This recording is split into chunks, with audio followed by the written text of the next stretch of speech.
তা স্যার ওই যে কইলেন ইঞ্জেকশন নাকি আর ওই কন্ডোমের কথা কইলেন, হ্যাঁ বউ একদিন এলাম বুঝলেন, হ্যাঁ মোর বউ ওই ডাইল দিয়ে রান দিয়ে তুইছে, কয়া বলে রান দিয়ে খায়, কয় কি ডাইল দিয়ে রান দিয়ে খায়, পরে মুই খাই তিন হালাই দিছি। দেশে জনসংখ্যা উৎপাদনের যে অবস্থা, এতে একমাত্র উপায় আছে আমরা যারা স্বাস্থ্যকর্মী আছি বা এই সেক্টরের সাথে জড়িত আছি, তারা প্রত্যেকের ঘরে গিয়া খাটের পাশে বই থাকুন, চেক দিন যেন ওরা ব্যবস্থা পরিবার পরিকল্পনার ব্যবস্থা করে না সরাসরি করে, এছাড়া তো কোনো উপায় নাই ভাই। স্যার স্যার আমারে বাঁচান, স্যার আমারে বাঁচান, আমি তো শেষ স্যার। কে ভাই কি হয়েছে আপনার, মারছে কিনা? কেউ মরে নাই স্যার, মোর ঘরের অবস্থা খুব বেগতিক, এর বাসার দিয়ে পড়া না যায় স্যার। কে সমস্যা কি তোমার ঘরেরটা রয়েছে কি? মোর হাতাশটুকু মাই বলে স্যার, আর পড়তে। এই তুমি কি মানুষ না মানুষ? এই জর্বানিয়ার মধ্যে বাচ্চা রাস্তায় থুইছো, ও ভাই ভাইবে না, তাড়াতাড়ি যাও নিয়ে এসো। স্যার হে বোতে না, মোর বোর প্যাড আরে কইবে 3 মাস পর, এই বোতের কথা কইছি। আরে মেয়া তুমি কি কামড়া করলা?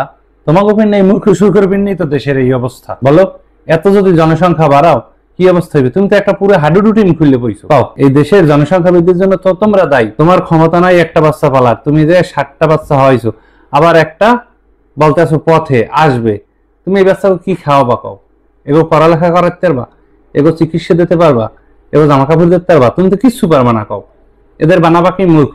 কেউ ছিনতাই করবে, কেউ চুরি ডাকাতি করবে, কেউ বখাটে হইবে, কেউ নেশা করবে। এই তোমাদের কারণেই তো এই সমস্যাগুলো হয়। বলো সরকার তোমাদের জন্য এত ব্যবস্থা নেছে, জন্ম বিরতিকরণ পদ্ধতি নিছে, স্থায়ী পদ্ধতি নিছে, দীর্ঘমেয়াদী পদ্ধতি নিছে, সর্বমেয়াদী পদ্ধতি নিছে, তারপর বিভিন্ন কন্ডোমের ব্যবস্থা করছে, বড়ির ব্যবস্থা করছে।